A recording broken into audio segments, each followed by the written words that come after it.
요즘 우리는 레위기를 통해서 은혜와 진리를 나누고 있습니다. 이 레위기의 중요성은 아무리 강조해도 지나치지 않습니다. 레위기를 모르면은 신앙생활을 올바로 할 수 없다고 얘기해도 절대로 과언이 아니에요. 레위기를 모르면은 율법서가 이해가 안 돼요. 그리고 율법서가 이해가 안 되면 또 역사서와 예언서가 이해가 안 되고 그 역사서와 예언서를 이해할 수 없습니다. 그러면은 구약 성경 이해할 수가 없는 것이죠. 구약 성경을 통해서 계시하시는 하나님을 절대로 알 수가 없어요.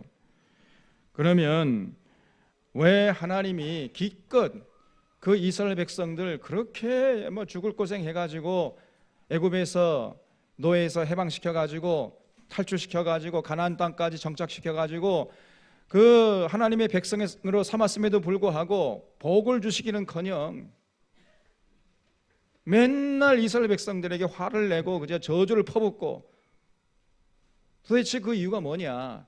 이걸 전혀 알 수가 없습니다. 그러니까 이스라엘 백성들이 하나님의 거룩한 백성으로 택함 받았음에도 불구하고 복받기는커녕 맨날 얻어터지고 그냥 하나님께로부터 하나님께 복받기는커녕 맨날 저주받았어요. 도대체 그 이유가 뭐냐? 하나님이 무슨 억하심정이 있어가지고 이스라엘 백성들에게 그렇게 맨날 화를 퍼부었는가? 이게 이해가 안 되는 거예요. 그러나 레위기를 알고 나면은 하나님이 이렇게 하셨기 때문에 그렇기 때문에 그 이스라엘 백성들에게 저렇게 화를 내시는구나, 이걸 알게 되는 겁니다. 그래서 이렇게 레위기를 통해서 이제 구약 성경을 이해할 수 있어야 또 신약의 예수님께서 이 땅에 오셔서 그 십자가에 죽으신 그 십자가 사건도 우리가 올바로 이해할 수가 있는 것이죠. 이 땅에 오신 예수님의 그 목적도 알 수가 있는 것이고, 예수님의 십자가 사건의 본질이 뭐냐, 이것도 우리가 올바로 깨달을 수 있게 되는 거예요. 그렇기 때문에 레위기를 모른다고 한다면 예수님을 제대로 믿을 수가 없는 것이고, 또 신앙생활을 올바로 할 수가 없다고 해도 과언이 아니다, 그 말이에요. 그 정도로 중요한 책이 바로 이 레위기입니다. 때문에 우리가 이 레위기를 주목하고 레위기에 대해서 자세히 알고 있어야 돼요. 그런데 현실은 많은 성도들이 레위기를 모릅니다. 또 알려고도 하지 않아요. 또 많은 교회에서 레위기는 뭘 알아도 된다, 그냥 예수만 잘 믿어라, 말이 안 되는 얘기를 해버려요. 그 참 곤란한 것입니다. 이런 사람들은 절대로 성경에서 계시하시는 삼위일체 하나님을 알 수 없고 하나님의 그 놀라우신 사랑을 알 수 없습니다.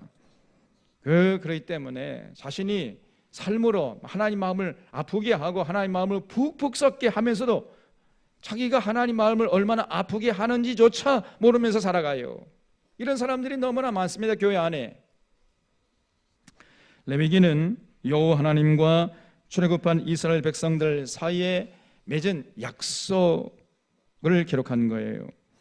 여호와 하나님이 이스라엘 백성들을 하나님 나라를 세우는 도구로 쓰시기 위해서 이스라엘 백성들에게 복을 주시겠다, 이렇게 약속했어요.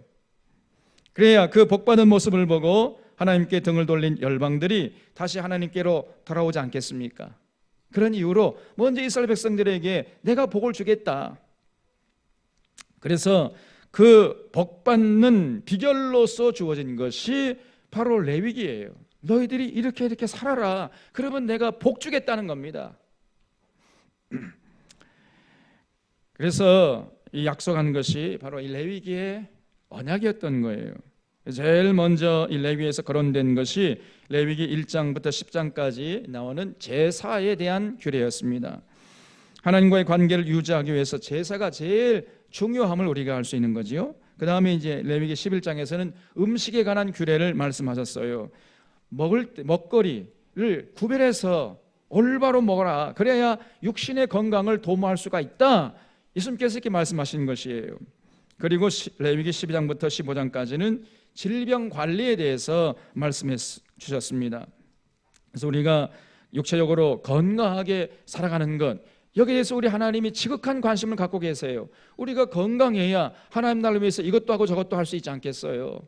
그래서 이 건강 관리, 여기에 대해서 하나님이 관심을 갖고 말씀하신 것을 알 수 있습니다. 그리고 레위기 16장에서는 대속죄일에 대한 규례를 말씀하고 있고 17장에서는 피를 먹지 말아라. 피를 가까이 하지 말라. 피를 좋아하고 피를 가까이 하는 사람은 흡혈귀도 아니고 말이에요. 사람이 그러면 안 되지요.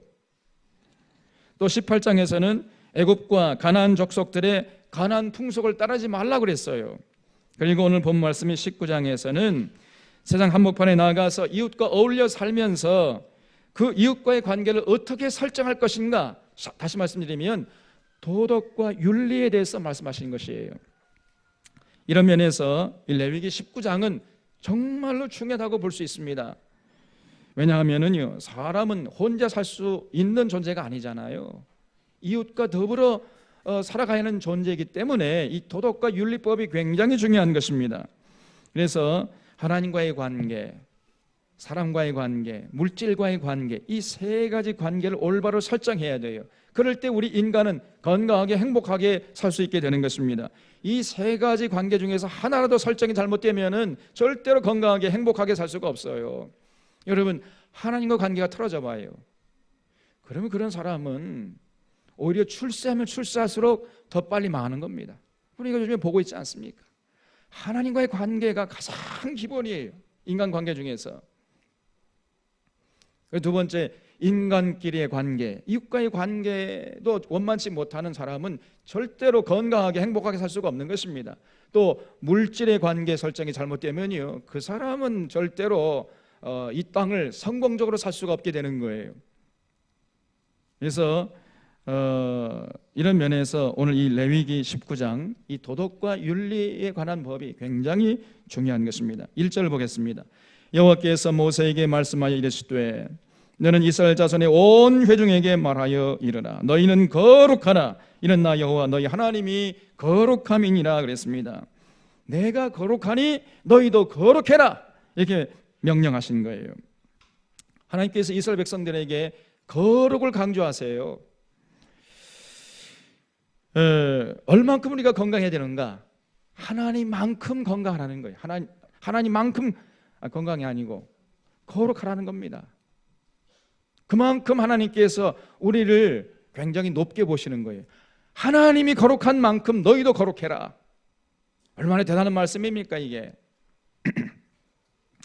오늘날 예수 그리스도의 십자가의 보혈로 구원받은 여러분과 제가 오늘 이 시대에 진정한 이스라엘 백성들인 줄로 믿습니다. 그러므로 여러분과 제가 하나님의 거룩한 만큼 거룩하게 살아야 돼요. 이걸 하나님이 우리에게 요구하시고 기대하신다 그 말이에요. 자, 그렇다면 우리가 거룩해야 하는데 도대체 무엇이 거룩입니까? 이 굉장히 중요한 질문이에요. 무엇이 거룩이냐? 거룩이 무엇이냐? 많은 사람들이 생각하는 거룩의 개념과 하나님이 제시하시는 거룩의 개념이 달라요. 여기에 문제가 생기는 것입니다. 많은 사람들은 그저 단순히 종교적인 행위를 많이 하면은 거룩한 줄 알아요. 예배를 많이 드리고 자주 드리고 주일날 예배 한 번도 빠지지 않고 그리고 기도 많이 하고 찬양 많이 하고 산기도 나뉘고 찬양기도 나뉘고 금식기도 하고 헌금 많이 하면은 거룩한 줄 압니다. 천만의 말씀 만만의 콩떡입니다. 우리 하나님은 그런 종교적인 행위에서 거룩을 찾지 않는다는 거예요. 여러분 꼭 기억하십시오. 그렇다고 해서 주일날 빠지란 얘기 아니에요. 그건 기본이다, 기본. 그거는 거룩의 필요 조건이지 충분 조건이 아니라는 거예요. 이걸 잊지 마셔야 됩니다. 하나님이 생각하시는 거룩의 충족성은 뭐냐? 오늘 레위기 이 19장에서 하나님께서 명령하시는 이 명령대로 살아가는 것이에요. 이게 진짜 거룩이라는 것입니다. 3절을 보겠어요. 너희 각 사람은 부모를 경외하고 나의 안식일을 지키라. 나는 너희 하나님 여호와이니라 그랬어요. 하나님께서 내가 거룩하니 너희도 거룩하라 이렇게 말씀하시면서 제일 먼저 그 거룩함의 내용으로서 부모님을 공경하라고 그랬어요. 그러니까 거룩은 뭐냐? 부모 공경이 거룩이에요. 여기서 여러분 아무리 예배 열심히 드린다 할지라도 부모 공경하지 않으면 여러분 거룩한 사람이 아닙니다. 하나님이 거룩하다고 생각하지 않아요. 부모를 경외하는 것이 거룩의 첫 출발점이라 그 말이에요. 그만큼 이 부모 공경이 중요한 것이에요. 눈에 보이는 부모님을 공경하지 않는 사람이 어떻게 보이지 않는 하나님을 공경할 수 있겠습니까?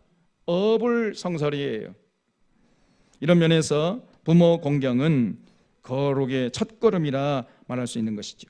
또 안식일을 지키는 것이 거룩이라 그랬어요. 안식일에 하나님께 나와서 이렇게 예배드리는 것, 이것이 거룩의 출발점인 것입니다. 또 4절 말씀에 보면 너희는 헛된 것들에게로 향하지 말며 너희를 위하여 신상들을 부어 만들지 말라. 너는 너희 하나님, 나는 너희 하나님 여호와이니라 그랬어요. 그래서 우상 숭배하지 않는 것, 이게 거룩이에요. 우리는 절대로 우상 숭배에 빠져서는 안 됩니다. 자, 그렇다면 무엇이 우상일까요? 물론 사람을 형상화시켜서 동상을 만들어 가지고 거기에 절하는 거, 이건 분명한 우상 숭배지요. 어제 뉴스 들으니까 지금 이런 상황 가운데서도 이 정권의 사람들이 박정희 동상을 만들어 가지고 광화문에 세우려고 지금 모임을 갖고 있다는 거예요. 이 정신 나간 사람들이죠. 이 사람들이 바로 우상 숭배자들입니다. 분명한 우상 숭배자들이에요. 참으로 어이가 없고 기가 막힌 짓을 하고 있습니다. 그러나 그것만이 우상 숭배의 전부가 아니에요. 하나님보다 더 사랑하는 것, 하나님의 가르침보다 더 우선하는 것, 이게 바로 우상이에요. 그렇기 때문에 돈도 우상이 될 수 있습니다. 자식도 우상이 될 수 있어요. 권력도 우상이 될 수 있습니다. 출세하려고 그저 수단 방법 가리지 않는 것, 그 사람은 이미 우상 숭배자예요. 자기가 아무리 열심히 예배 드린다 할지라도 그런 예배를 우리 하나님이 기뻐 받으시지 않을 뿐 아니라 그걸 가증히 여기신다 그 말이에요. 분노하시는 것입니다. 이렇게 볼 때 우리 주변에 우상 숭배하는 자들이 너무나 많아요. 교회에 나온다 안 나온다 이거 가지고 따지지 않습니다. 우리 하나님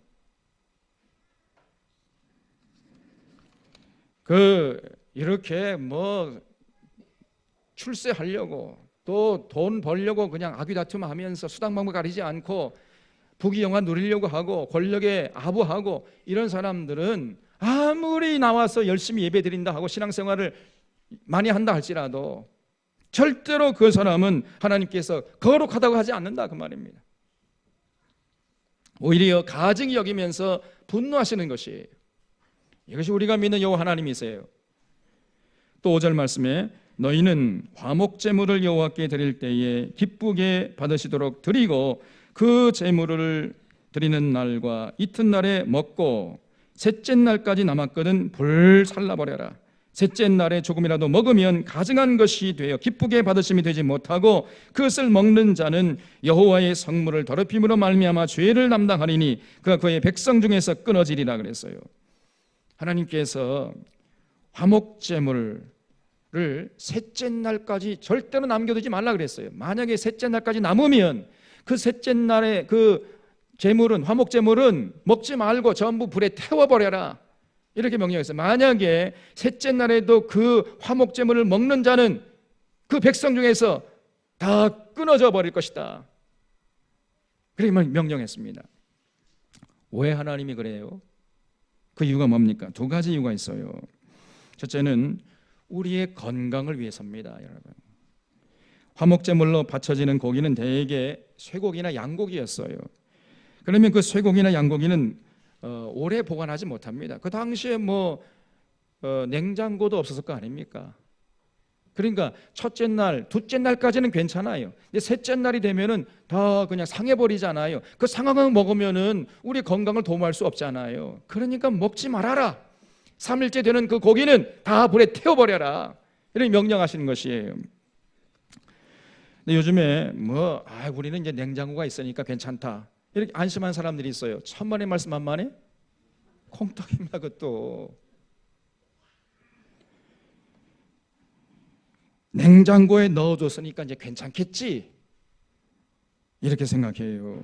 그러면 얼마나 좋겠어요. 우리 집사람도 이거 꼭 들어야 돼. 또 냉장고에 뭐 이렇게 자꾸 오랫동안 보관해놔요. 오랫동안 냉장된 거는 우리 몸에 굉장히 해롭습니다, 여러분. 아무리 그걸 끄집어 갖다 버리려고 해도 못 갖다 버리게 해. 목숨 걸고 막아내요. 그냥 죽여라 그냥.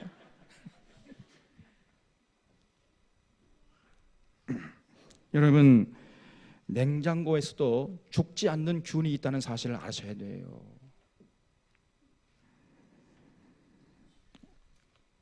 영하로 내려가도 안 죽는 균이 있다니까요. 그렇기 때문에 절대로 냉장고, 냉동실 그거 믿으면 안 됩니다. 냉장고나 냉동실은 그저 잠깐 동안 신선도를 유지하는 역할을 할 뿐이지 우리의 건강의 안전을 도모할 수 있는 그 기계가 아니다 그 말이에요. 무한정 놔뒀다가 먹을 수 있는 것이 아닙니다. 더구나 냉동된 수입 고기 같은 거는 굉장히 나쁜 거지요. 수입 쇠고기 들어올 때에 보통 배를 통해서 들어옵니다. 그러면 뭐 배가 오래 걸리잖아요. 하역해야 되고 또 그걸 통관 절차를 밟아야 되고 그래서 우리 입까지 들어오는데 많이 걸려. 한 1년 된 쇠고기도 있어요. 1년 된 고기도 있습니다. 그렇기 때문에 그걸 아주 딱딱하게 얼려요. 그래서 괜찮을 것 같지만은 그러나 그렇지 않습니다. 1년 된 쇠고기를 그 신선하게 보이게 하기 위해서 거기다 뭘 칩니까?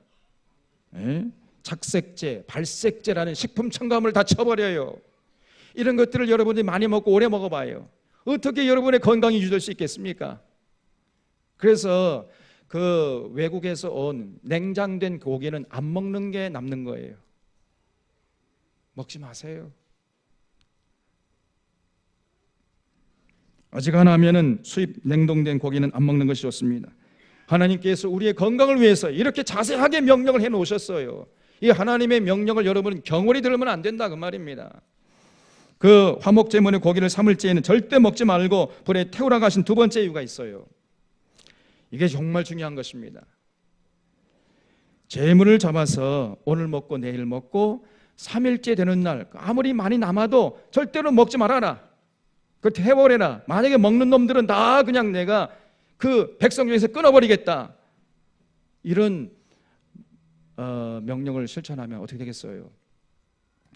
여러분, 오늘 먹고 내일 먹고 3일째 남은 것은 다 풀에 태워야 한다면은 3일째까지 남겨두려고 하겠습니까? 안 하겠습니까? 안 하겠죠. 그러면 둘째 날까지 다 먹어 치우려고 하면 어떻게 되겠어요? 먹고 또 먹고 그래? 먹은 다음에 또 토하고 먹은 다음에 토하고. 옛날에 로마 시대는 그랬습니다만 그럴 수가 없잖아요. 그러니까 어떻게 됩니까? 이제 나눠 먹게 되잖아요. 원래 이 화목 제사가 나눔의 제사입니다, 여러분.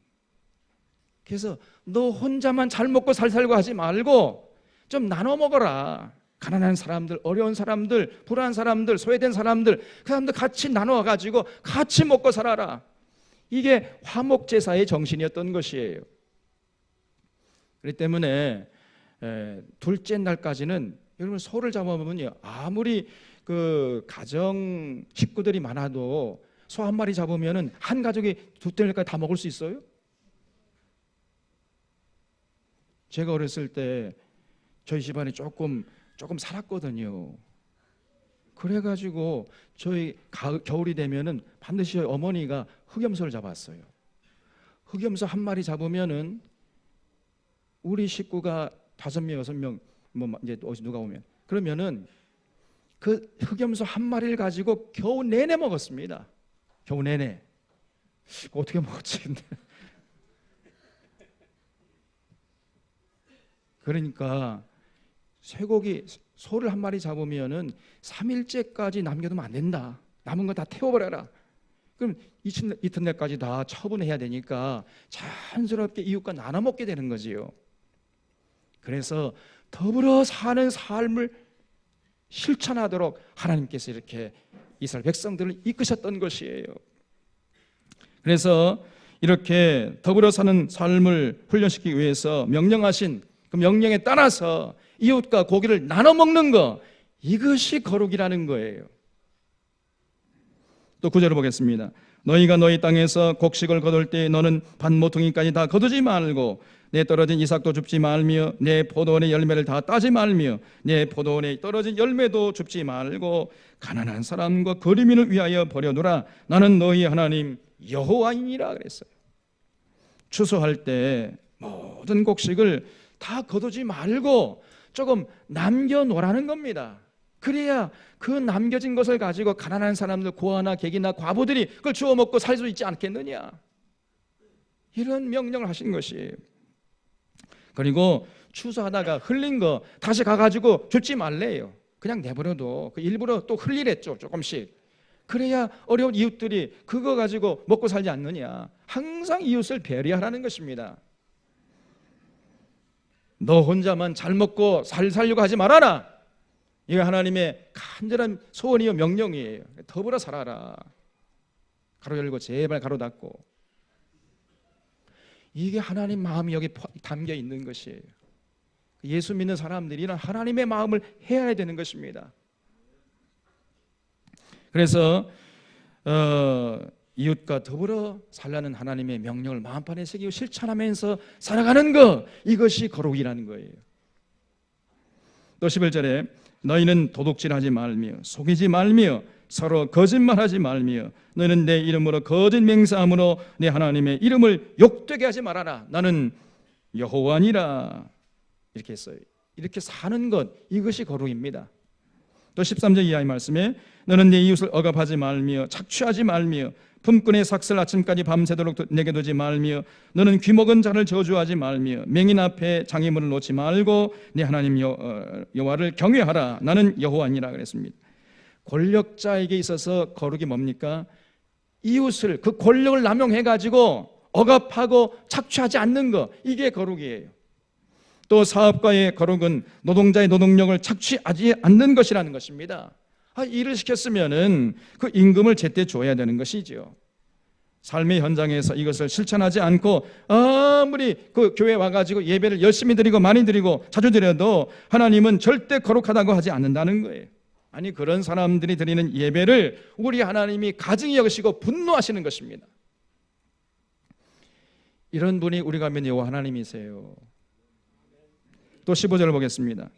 너희는 재판할 때에 불의를 행치 말며 가난한 자의 편을 들지 말며 세력 있는 자라고 두둔하지 말고 공의로 사람을 재판해라 그랬어요. 재판장에게 거룩은 공정하게 법을 집행하는 것, 이게 거룩입니다. 가난한 자라고 해서 편들어도 안 되고 또 세력 있는 자, 권력자 빌붙어 가지고 아부하는 거, 그거 안 된다는 거예요. 법대로 죄 있는 자에게는 죄 있다 하고 죄 없는 자에게는 죄 없다 해라. 이것이 거룩이라는 거예요. 그래서 이렇게 법 정신에 맞게 법 앞에 만인이 평등하도록 재판해야 됩니다. 재판장이 뇌물을 받고 재판을 왜곡해 놓고 와서 아무리 열심히 예배 드려봤자 우리 하나님이 절대 기뻐 받지 않고 그런 예배 드리는 자를 가증히 여기시고 심판하시는, 분노하시는 것이에요. 이번에 박근혜 대통령이 저지른 이 죄악에 대해서 박근혜 대통령뿐 아니라 그 주변에 포진되어 있는 그 일당들이 전부 같이 공범들입니다. 그런 죄악에 대해서 법조계에서 반드시 공정하게 수사해야 돼요. 그리고 그 책임을 물어야 됩니다. 그렇기 위해서는요, 지금까지 권력의 눈치를 보고 권력에 부역한 이 검사들 믿을 수가 없습니다. 그래서 이 국회에서 특별 검사를 임명해가지고 그들에 의해서 수사하게 해야 돼요. 지금 검사들 전부 수사를 멈추게 해야 돼요. 믿을 수가 없습니다. 그뿐 아니고 타락한 권력자 앞에 부역했던 이 장차관들, 특별히 이 새누리당이 이 죗값을 물게 해야 돼요. 똑같은 공범들이기 때문입니다. 그동안 여러분, 우리가 경험해 오지 않았습니까? 잘못된 것을 잘못됐다고 그러면요, 그 새누리당 그 국회의원들이 그냥 나와가지고 온갖 종북 좌팔 빨갱이다 딱지를 붙여가지고 자기들의 기득권을 유지하는 데 혈안되어 있지 않았어요? 그런 폐악질을 한 이 새누리당 이런 사람들을 이번에 다 일소하고 그들에게 죗값을 물어야 돼요. 그래서 이 대한민국에 법이 살아있다는 사실을 많은 백성들 앞에, 국민들 앞에 보여줘야 됩니다. 이것이 오늘날 이 재판관들의 책임이고 그렇게 하는 것이 거룩이라 그 말이에요. 또 19절에 너희는 내 규례를 지킬지어다. 내 가축을 다른 종류와 교미시키지 말며 내 밭에 두 종자를 섞어 뿌리지 말며 두 재래로 직조한 옷을 입지 말며 그랬습니다. 축산업자나 농부에게 거룩은요, 그 가축들을 다른 종류들과 교미시키지 않는 것, 이게 거룩이라는 거예요. 또 두 종자를 섞어 뿌리지 않는 것, 이게 거룩입니다. 오늘날 현대 문명은 이런 하나님의 명령을 예사로 무시해버려요. 그냥 심지어 유전자 조작 농산물, 이 GMO 농산물을 다 만들어내가지고 지금 이 나라가 전 세계에서 GMO 농산물 수입 1등입니다. 여러분의 밥상에 GMO 농산물이 다 차지해버렸어요. 지금 유전자 조작 농산물이 홍수처럼 밀려오고 있습니다. 참으로 큰일이에요. GMO 농산물은 절대로 안전하지 않습니다. 그 먹어서는 안 되는 것이에요. 우리들은 어느 정도 살 만큼 살았는데 지금 앞으로 살 날이 창창한 이 지금 중고등학생들, 여러분들이 걱정되는 거예요.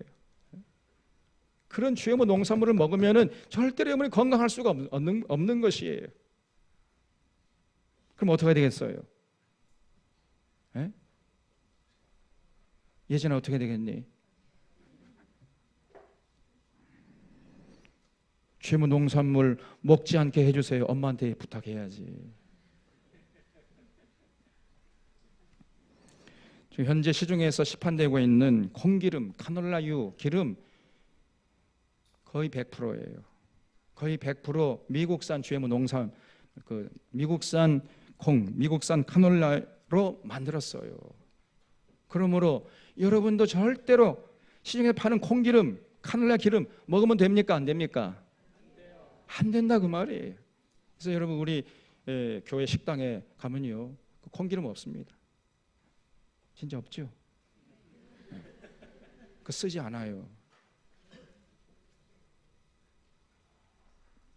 절대로 사 먹어서는 안 됩니다. 여러분의 건강 여러분 스스로 지켜야 돼요. 23절에 너희가 그 땅에 들어가 각종 과목을 심거든 그 열매는 아직 할례받지 못한 것으로 여기되 곧 3년 동안 너희는 그것을 할례받지 못한 것을 여기에 먹지 말 것이요 넷째 해에는 그 모든 과실이 거룩하니 여호와께 드려 찬송할 것이며 다섯째 해에는 그 열매를 먹을지니 그리하면 너희에게 그 소산이 풍성하리라. 나는 너희의 하나님 여호와니라 그랬습니다. 농부들은 올 이 말씀에 순종하는 것이 거룩이라 그랬어요. 여기에는요 농사법이 잘 나타나 있어요. 각종 과목을 심었을 때 어떻게 하는가? 나무를 심은 지 3년째까지는요 절대로 열매를 따 먹지 말라는 것이에요.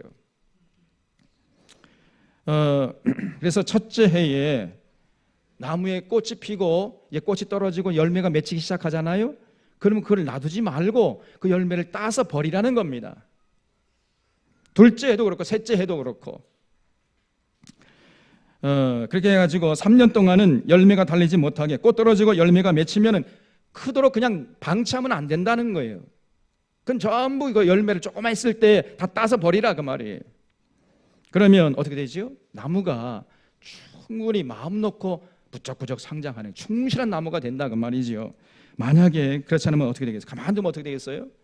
나무를 심은 지 첫 해에 감이 열리니까 야, 첫 해에 감이 열렸다 그래서 좋아해요. 이거는 마치 어떤 형국이냐면요 유치원 애가 애를 뵌 거와 똑같은 거예요. 그 나무가 열매를 맺기 위해서는요 온갖 그 에너지를 다 쏟아부어야 되거든요. 그런 바람에 나무가 크지 못하는 겁니다. 그렇기 때문에 3년 동안까지는 절대로 열매를 따 먹지 말고 맺는 족족을 따 버려라 그렇게 말씀하시는 것이에요. 그래서 어릴 때 충분히 크도록 3년 동안은 기다리라는 것입니다. 이건 할례받지 못한 과일이다 그러면서 열매를 따 먹지 말라 그랬어요. 그러다가 4년째 이제 달린 열매를 첫 열매를 따가지고 하나님께 드리고 5년째 해부터 먹어라. 우리를 위해서 하신 말씀입니다, 여러분. 그런데 대부분 한국 사람들이 성질이 급해가지고 그냥 빨리빨리 막 이러면서 나무를 심은 첫 해부터 열매를 따먹으려고 그래요. 그러면 안 된다는 것입니다. 하나님의 창조 질서에 우리가 순종해야 돼. 이게 거룩이라는 거예요.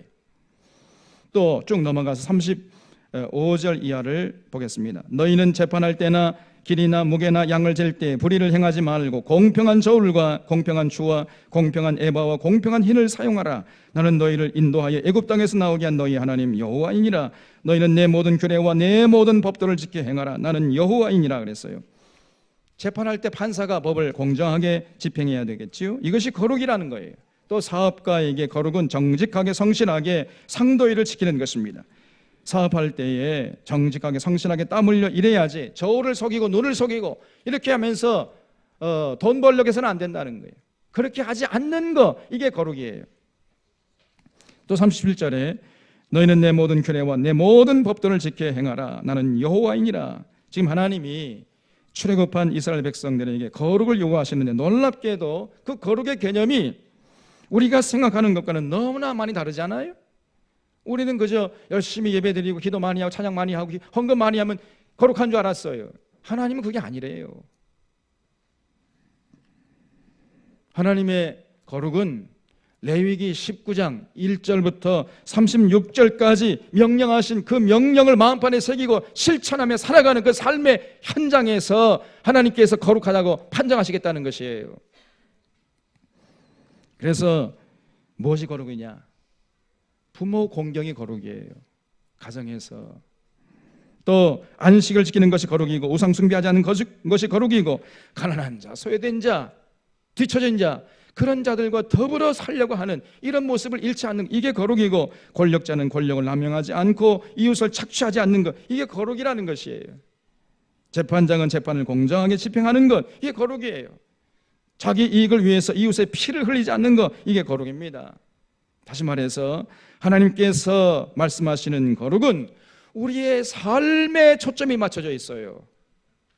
종교, 행위, 의식 거기에 맞춰져 있는 게 아니고 우리가 세상에 나가서 어떻게 살아가는가, 거기에 초점이 맞춰져 있다는 것을 알 수 있습니다.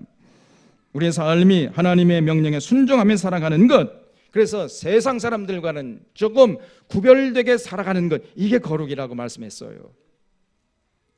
그래서 여러분 꼭 기억하시기 바랍니다. 세 가지를 기억하셔야 돼요. 동화와 은둔과 구별, 이 세 가지. 우리가 세상에 나가서 동화되면 안 돼요. 그런 사람은 절대로 아무리 종교적인 행위를 많이 한다 할지라도, 오래 했다 할지라도 거룩한 자가 아닙니다. 거룩할 수가 없어요. 그렇다고 해서 우리가 세상에 은둔해도 절대로 그건 거룩한 게 아니에요. 우리 세상 한복판에 나가서 동화되지 않고 거기서 구별되게 살아가는 것입니다. 이게 진정한 거룩이라고 말씀하신 것이에요. 믿음의 주에 온전케 하시는 우리 예수님은 정말 평생 이렇게 사셨습니다. 가난한 자, 소외된 자를 배려하는 정도가 아니고 아예 그런 사람들과 함께 어울려서 평생 살았어요. 베다니의 마르다, 마리아, 나사로 같은 가난하고 소외당한 그런 자들을 친구로 삼고 평생 살지 않았습니까? 대부분의 사람들은요, 그렇게 가난하고 지리지 궁상맞게 살고 그러면요, 멀리 하려고 합니다. 가까이 안 하려고 그래요. 그런데 예수님은 그렇지 않았습니다. 그런 자들과 평생 같이 친구로 더불어 살았다고 말이죠. 많은 사람들은 권세 있고 돈이 있고 빽 있고 근사하게 멋지게 떵떵거리면서 살아가는 그런 사람들을 친구로 두려고 그래요. 우리 믿는 사람은 그러면 안 된다. 그런 세상 사람들과는 조금 다르게 생각하고 범사에 구별되게 살아가는 것, 이것이 거룩인 것입니다. 먹고 입고 마시고 생각하고 추구하는 그 모든 것이 세상 사람들과는 다르게 구별되게 살아가라. 하나님이 여기서 거룩성을 찾겠다는 거예요. 여러분, 세상 사람들 출세하고 부귀 영화 누리기 위해서 수단 방법 가리지 않잖아요. 부동산 투기하고 증권 투기하고 저울을 속이고 그저 화려하게 포장해가지고 눈을 속여먹고, 이게 세상 사람들의 모습이에요. 그렇게 해가지고 뭐 떵떵거리고 사는 것, 우리 믿는 사람들은 절대로 부러워하지 말라는 거예요. 부러워해서는 안 됩니다. 그런 사람들, 특별히 여성들 말이에요. 뭐 친구들이 몇 백만 원짜리, 요거 명품이다, 아이고 부러워라, 그냥 부러운 눈빛이 가득해요. 그런 친구들이 명품 백을 갖고 다닌다 할지라도 적어도 우리 사랑교회 성도들은 기죽지 않기를 바랍니다. 다 아멘 하셨어요. 부러워하지도 말기 바랍니다, 여러분. 오히려 어떻게 생각해야 되나? 아이고 쟤 불쌍하다. 저 명품 값을 지불하기 위해서 얼마나 저 남편이 뼈 빠지게 고생했을까. 참, 제 남편이 불쌍하다. 이렇게 생각해야 돼.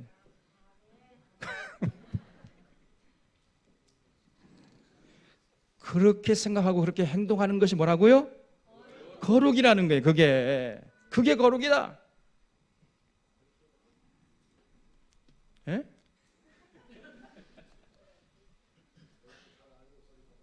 예. 그 아메리카노 커피 먹는 게 거룩이에요? 예, 오늘 우리 사론의 성도들은 무엇이 거룩인지를 깊이 생각할 수 있기를 바랍니다. 우리 하나님은 진짜 거룩이 뭐냐? 참된 거룩을 종교 행위에서 찾는 것이 아니고 우리의 삶 속에서 하나님의 명령에 순종하는 그 모습 속에서 찾는다는 것을 언제나 잊지 마시기를 바랍니다. 레위기 또 20장은요 19장과는 정반대로 우리 하나님이 가장 싫어하시는 모습들을 기록한 거예요. 이런 사람은 반드시 죽이라 그랬어요. 이런 구절이 계속해서 20장에서 반복되고 있어요. 그러니까 아예 이건 사람이 아니라는 거예요. 살 가치가 없는 사람들이다. 그래서 그런 사람들은 반드시 쳐 죽여라. 이런 끔찍한 말이 계속 반복됩니다.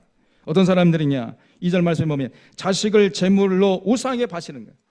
어떻게 자기 자식을 잡아가지고 제물로 바칩니까? 이런 짓 하지 말라는 거예요. 또 6절 말씀에 신접한 자들, 박수무당, 다시 말씀드려서 이 신비주의에 빠진 자들, 이런 사람들은 살려주지 말라는 거예요.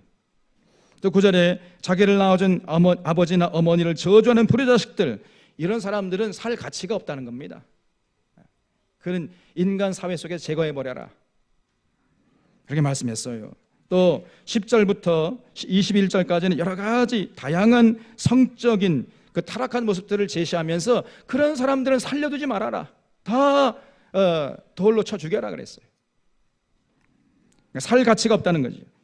성적으로 음란하고 타락한 이런 자들 살 가치가 없다는 것입니다. 그러면서 결론적으로 22절에 너희는 나의 모든 규례와 법도를 지켜 행하라. 그리하여야 내가 너희를 인도하여 거주하게 하는 땅이 너희를 토하지 아니하리라 그랬어요. 자, 그런 모습들을 미워하면서 제거할 때에 비로소 가나안 땅에서 계속해서 살 수 있게 될 것이다, 이렇게 말씀했습니다. 만약에 그렇지 않으면요, 가나안 땅, 너희가 정착해 들어간 그 가나안 땅이 너희들을 토해버린다는 겁니다. 거기서 살 수 없게 될 것이다 그랬어요. 23절에 너희는 내가 너희 앞에서 쫓아내는 족속의 풍속을 따르지 말아라. 그들이 이 모든 일을 행함으로 내가 그들을 가증히 여기노라 그랬습니다. 정말 중요한 말씀이죠. 그러니까 지금 죽어 마땅한 죄악들을 지금 20장에서 계속 나열하고 있는데 그 죄악들을 누가 범했다는 거예요? 그 모든 죄악들을 가나안 땅에 살고 있는 그 족속들이 범한 것이라는 거예요. 그래서 하나님께서 화가 나가지고 이스라엘 백성들을 보내가지고 그 가나안 족속을 전부 쫓아내고 이스라엘 백성들을 그 가나안 땅에 살게 했는데, 너희들이 거기 살면서 똑같은 그런 짓을 하면은 하나님께서 어떻게 하겠냐는 겁니다. 하나님께서 이스라엘 백성들도 똑같이 가나안 족속들과 똑같이 심판하고 저주를 퍼붓겠다는 거예요. 여러분 이 말씀이 이해가 되십니까? 그리고 레위기 21장 22장은 제사장들에 대한 규례예요. 이 부분은 오늘날 우리와는 직접적으로 상관이 없는 말씀이기 때문에 지나가겠습니다. 그리고 23장에는 거룩한 절기들을 규정하고 있는데, 절기를 지키라는 목적은 자신들을 애굽의 노예에서 해방시키고 출애굽시켜가지고 가나안 땅까지 인도하신 하나님의 은혜를 잊지 말라는 것이었어요. 왜? 하나님의 은혜 잊기 쉽습니다. 금방 잊어버려요. 그렇기 때문에 끊임없이 이 절기를 지키면서 하나님의 은혜를 다시 한번 그 마음속에 되새김질해라. 그것이 절기를 지키는 목적이었던 것입니다. 23장 1절 말씀 보면 여호와께서 모세에게 말씀하여 이르시되 이스라엘 자손에게 말하여 이르라. 이것이 나의 절기들이니 너희가 성회로 공포할 여호와의 절기들이니라. 엿새 동안은 일할 것이요 일곱째 날은 쉴 안식일이니 성회의 날이라. 너희는 아무 일도 하지 말아라. 이는 너희가 거주하는 각처에서 지킬 여호와의 안식일이니라 그랬어요. 첫 번째 절기는요, 엿새 일하고 하루 쉬는 안식일입니다. 반드시 엿새 일하고 하루 쉬라 그랬어요. 그날은 아무 일도 하지 말라 그랬습니다. 6일 동안 하던 일을 다 내려놓고 쉬라. 우리에게 쉼이 필요한 것이죠. 또 5절 말씀에 첫째 달 열 나흘날 저녁은 여호와의 유월절이요 이달 15째 날은 여호와의 무교절이니 이래 동안 너희는 무교병을 먹을 것이요 그 첫날에는 너희가 성회로 모이고 아무 노동도 하지 말지며 너희는 이래 동안 여호와께 화제를 드릴 것이요 일곱째 날에도 성회로 모이고 아무 노동도 하지 말지니라 그랬습니다. 정월 14일 저녁은 여호와의 유월절로 지키라 그랬고요. 또 그 다음 날부터 정월 15일부터 일주일 동안은 무교절을 지키라 그랬습니다. 무교절에 아무 일도 하지 말고 쉬라 그랬어요. 또 10절 말씀에 이스라엘 자손에게 말하여 이르라. 너희는 내가 너희에게 주는 땅에 들어가서 너희의 곡물을 거둘 때에 너희의 곡식의 첫 이삭 한 단을 제사장에게로 가져갈 것이요 그랬습니다. 처음 익은 곡식은 먹지 말라는 거예요. 그건 하나님의 것이 하나님께 갖다 바쳐라. 그래서 갖다 바칠 때 이 하나님이 주신 것입니다. 너무나 감사합니다. 이 표시로 갖다 바칠 때요 이렇게 흔들면서 갖다 바치라는 거예요. 그래서 이거를 요제라고 합니다. 요제. 이 요자가 요람할 때 요자예요. 흔들요. 이 하나님이 이렇게 참 첫 농산물을 주셔서 감사합니다. 그러면서 이제 흔들면서 이렇게 나가는 거예요. 그걸 요제라고 그래요. 이거를 해서 첫 열매를 드린다 해서 초실절이라 합니다. 그리고 15절에 안식일 이튿날 곧 너희가 요제로 곡식단을 가져온 날부터 세어서 7 안식일의 수요를 채우고 7 안식일 이튿날까지 합하여 50일을 계수하여 새 소제를 여호와께 드리되 그랬어요. 초실절 이후에 7 안식일이 지난 다음 날, 그러니까 50일째 되는 날, 이걸 오순절이라고 합니다.